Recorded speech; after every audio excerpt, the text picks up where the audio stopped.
Hello everyone. सो आज हम पढ़ने वाले हैं one way communication. Business communication का ये हमारा वन वे कम्युनिकेशन है इसमें। स्टार्ट करते हैं। One way communication refers to a type of interaction where information flows in only one direction without feedback और response from the receiver to the sender. मतलब कि जो कम्युनिकेशन होता है वो सिर्फ एक तरफ से ही जाता है और दूसरी तरफ से कोई रिस्पॉन्स नहीं है, कुछ नहीं है ऐसा आता। ठीक है, तो जैसे कि हम ये बहुत जगह करते हैं कि कहीं किसी को मेल डाल देते तो वो मेल बस चेक कर लेते हैं, उसका रिप्लाई नहीं करते। तो ये क्या है, वन वे कम्युनिकेशन है। उसके बाद in this communication model the sender transmit a message to और information to the receiver but there is no mechanism for the receiver to provide feedback और engage in a dialogue with the sender. So बहुत बार होता है क्या है कि one way communication में जो रिसीवर होता है उसके पास कोई ऐसा जरिया नहीं होता कि वो वापस से फीडबैक या कोई मैसेज दोबारा से सेंडर को ट्रांसफ़र कर सके। सो वन वे कम्युनिकेशन ये होता है। अब इसके कुछ एडवांटेज एंड डिसएडवांटेज पढ़ते हैं। स्टार्ट करते हैं हमारा। जैसे कि वन वे कम्युनिकेशन आप एडवर्टीज़मेंट में भी कह सकते हैं। एडवर्टीज़मेंट में वो आपको कम्युनिकेट करते हैं लेकिन आप फीडबैक नहीं कर सकते, ना कुछ दे सकते। जैसे टीवी में कोई ऐड आता है तो आप उनको फीडबैक थोड़ा दे सकते हो कि हमें अच्छा लगा कि नहीं, ये सब। ठीक है, तो स्टार्ट करते हैं। Advantage of one way communication: efficient dissemination of information to many people. हम एक बार में ही बहुत सारे लोगों को मैसेज कर देते हैं। जैसे कि एडवर्टीज़मेंट के थ्रू हम एक ही बार में बहुत सारे लोगों को सेंड कर देते हैं एडवर्टीज़मेंट या अपना message. Clear and control message delivery. हम ये क्लियर भी रहता है और हमारे कंट्रोल में भी रहता है। Saves time by not requiring immediate feedback. अब हम हर एक बंदे से फीडबैक लेंगे तो हमारा टाइम बहुत ज़्यादा जाएगा।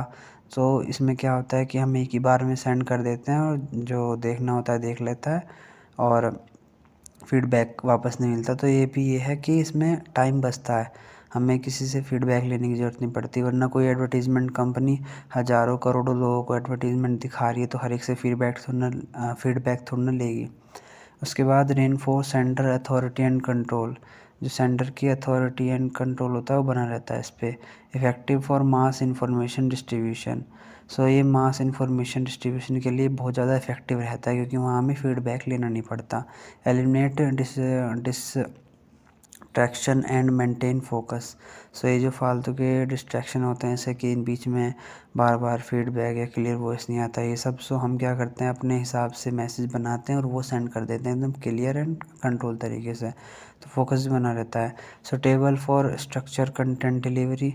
जो हमें कंटेंट है, जैसे हमें कंटेंट में कोई वो नहीं चाहिए, एक स्ट्रक्चर पूरा बना रखा है कंटेंट का, वो उसके लिए सही रहता है। Ensure messages consistency. ये मैसेज हमारे रेगुलरली, जैसे हमारे कस्टमर को बार बार ईमेल के थ्रू मैसेज आते रहते हैं तो ये कंसिस्टेंसी बना के रखते हैं। डिसएडवांटेज: फीडबैक नहीं मिलेगा तो इससे क्या होगा कि जो भी मिसअंडरस्टैंडिंग हो सकती है कि लोगों को जो कंपनियों ने लग सकता है कि इन्हें लोगों को प्रोडक्ट अच्छा लग रहा होगा, तो फीडबैक की वजह से क्या होगा कि उनके अंदर मिसअंडरस्टैंडिंग क्लियर बन जाएगी। ठीक है, उसके बाद आता है हमारा second point, limited opportunity for clarification और क्वेश्चंस। यहाँ पर अपॉर्चुनिटी कम हो जाती है क्योंकि यहाँ पर हम क्वेश्चनिंग नहीं कर सकते, क्लैरिफिकेशन नहीं ले सकते। ठीक है, उसके बाद आता है हमारा reduce engagement and interaction from the audience. Audience के साथ हम इंगेजमेंट नहीं बना सकते कि आपको कैसा अच्छा लग रहा है कि नहीं। जैसे कि होता क्या है, जब हम फेस टू फेस एक दूसरे से इंटरेक्ट करते हैं, ठीक है, हम किसी अपने दोस्त से बात करते हैं, वो हमसे करता है, हम उससे करते हैं, तो यहाँ पर इंटरेक्शन बना रहता है। लेकिन वन वे कम्युनिकेशन में ये नहीं बना रहता। डिक्रीज चांस फॉर कोलैबोरेटिंग और डायलॉग। कोलैबोरेशन से और डायलॉग ये इस चांस को भी डिक्रीज़ कर देता है। रिस्क ऑफ ऑडियंस डिसइंटरेस्ट और डिसंगेजमेंट। ऑडियंस का इंटरेस्ट भी कम हो सकता है क्योंकि सामने वाला बस अपनी बात बोल पा रहा है, हम कुछ नहीं कह सकते। Inability to address individual needs और कंसर्न। हम हर एक बंदे की इंडिविजुअली हम ये नहीं पता लगा सकते कि इसको क्या पसंद है क्या नहीं।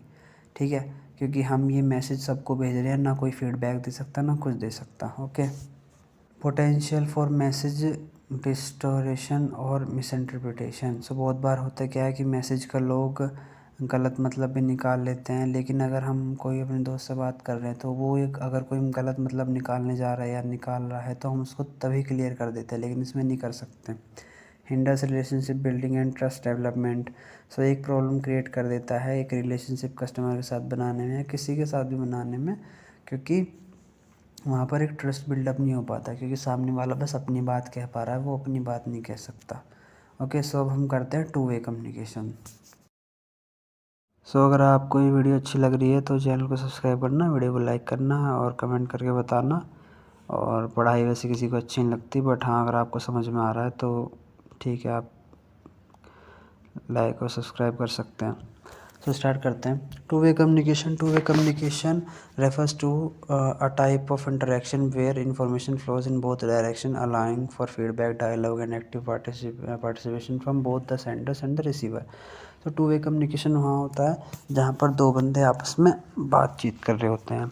जैसे कि आप अपने किसी दोस्त के साथ बात कर रहे हो, आपने कहा हाय, बोलेगा और भाई बढ़िया कैसा है, ठीक है। तो यहाँ पर क्या हो रहा है, टू वे कम्युनिकेशन हो रहा है। लेकिन वन वे कम्युनिकेशन में हाय सिर्फ आप बोल के रह जाओगे, कोई सुनने वाला नहीं है, ना कोई फीडबैक दे सकता, ठीक है। जैसे कि अगर कोई, मैंने पहले भी एग्जांपल बताया था, कोई बहुत सारे टीवी में एडवर्टीज़मेंट आते हैं, वहाँ सिर्फ एडवर्टीज़मेंट वाला जो बंदा होता है उसके अंदर जो एक्टर होता है वो अपनी बात बोल पाता है, आप कुछ नहीं बोल सकते उसे, ठीक है। टू वे कम्युनिकेशन आपको आई होप कि समझ में आ गया होगा, जहाँ दो बंदे आपस में बात करते हैं, दो पार्टीज़ आपस में कम्युनिकेट करती हैं। आपने व्हाट्सएप में किसी को सेंड करा मैसेज, सामने से फीडबैक आ गया, क्योंकि उस बंदे के पास एक डिवाइस भी है, एक मीडियम ऑफ कम्युनिकेशन भी है बीच में। सो टू वे कम्युनिकेशन यही होता है जहाँ दो बंदे या दो पार्टी, सेंडर और रिसीवर आपस में इंटरेक्ट करते हैं, बातचीत करते हैं, एक दूसरे को डायलॉग बोलते हैं या कुछ भी, ठीक है। अब इसके एडवांटेज और डिसएडवांटेज करते हैं फटाफट। So advantage of two way communication, better understanding हो पाएगी, क्योंकि एक दूसरे को फीडबैक दे पाएंगे, समझा पाएंगे भाई ये मुझे अच्छा लगा, ये अच्छा नहीं लगा। Increase engagement, both parties actively participate, तो आपस में बातचीत करेंगे तो इंगेजमेंट बढ़ता है। जैसे कि क्लास टीचर में कोई क्लास में जैसे कोई क्लास टीचर पढ़ा रहा है बच्चों को, तो वो कोई सवाल पूछ रहा है, बच्चे उसका आंसर कर रहे हैं, तो आपस में इंटरेक्शन बना हुआ है, इंगेजमेंट बना हुआ है। उसके बाद बिल्डिंग रिलेशनशिप्स, सो ये रिलेशनशिप बनाने में भी हेल्प करता है, क्योंकि आपस में जब बातचीत होती है, एक दूसरे से बातें करते हैं, एक दूसरे की बातें समझते हैं, सो वहाँ पर अच्छे रिलेशंस बनते हैं। उसके बाद आता है effective problem solving enables collaborating solution through open dialogue. जब एक दूसरे से, जैसे कोई कंपनी में कोई बॉस है, वो अपने सबऑर्डिनेट से बात कर रहा है कि भाई इस बार ये दिक्कत हो गई है, इस बार सेल्स कम हुई है वगैरह वगैरह। सो होगा क्या कि आपस में इंटरेक्शन होगा, सो वो सारे मिलके एक प्रॉब्लम का सॉल्यूशन निकाल पाएंगे। इम्प्रूव डिसीजन मेकिंग में भी हेल्प करता है ये, क्योंकि हमें रेगुलरली फीडबैक भी मिलते हैं, हर एक चीज़ मिलती है, सामने वाले बंदे के आइडियाज़ और डायलॉग्स मिलते हैं। Personalisation tailors communication to individual needs and preferences. So ये क्या करता है, पर्सनलाइजेशन हर एक अलग का बंदे का कम्युनिकेशन को पर्सनलाइज करता है ये। Disadvantage of two way communication, time consuming होता है बहुत ज़्यादा, क्योंकि आपस में बातचीत रहती है तो टाइम बर्बाद हो जाता है। जहाँ पर दो सहेली बैठती हैं वहाँ तो खूब बात होती है, ठीक है। मिसइंटरप्रिटेशन, फीडबैक में lead to misinterpretation of misunderstanding if not communicate clearly. So अगर हम अच्छे से एक दूसरे को फीडबैक नहीं देंगे, जैसे कि बहुत बार होता है क्या है कि हमारा किसी की बात को बुरा लग जाता है लेकिन वो हमें बता नहीं पाता, सो ये क्या होता है, मिसइंटरप्रिटेशन लगा लेता है वो बंदा हमारे बारे में, या हम ये सोचते हैं कि ये बंदा अच्छा ही सोच रहा होगा हमारे बारे में।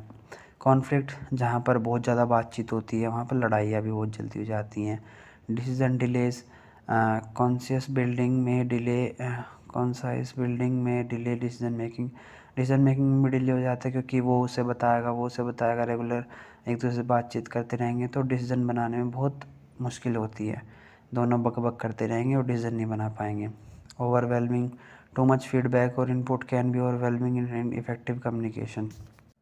सॉरी, वो हिंडरिंग था, हिंडरिंग इफेक्टिव कम्युनिकेशन। सो ओवरवेलमिंग में क्या होता है कि ज़्यादा फीडबैक मिलता है, ज़्यादा इनपुट आता है, तो जो कम्युनिकेशन है वो इफ़ेक्टिव नहीं बन पाता। Difficult in coordination, Coordinating multiple perspective and input can be challenging, especially in larger। तो जहाँ पर एक बॉस है, उसे कोई डिसीजन में हेल्प चाहिए, लेकिन 10 बंदे अलग अलग आइडिया बता रहे हैं उसको, अलग अलग चीज़ें बता रहे हैं, तो वो सोचता रह जाएगा वहाँ पर कि करना क्या है। तो इसके लिए बहुत चैलेंजिंग बन जाएगा। तो आज की वीडियो में बस इतना ही। आप चैनल को सब्सक्राइब करना अगर आपको समझ में आ रहा हो कुछ, और वीडियो को लाइक करना और कमेंट करके बताना कुछ समझ नहीं आया तो। बाकी मिलते हैं आगे, देखता हूँ रेगुलरली बनाने की कोशिश करता हूँ। थोड़ा पेस भी कट रखा है अभी, क्या करें, थोड़े काम भी रहते हैं घर के। चलो ठीक है भाई, बाय, टाटा।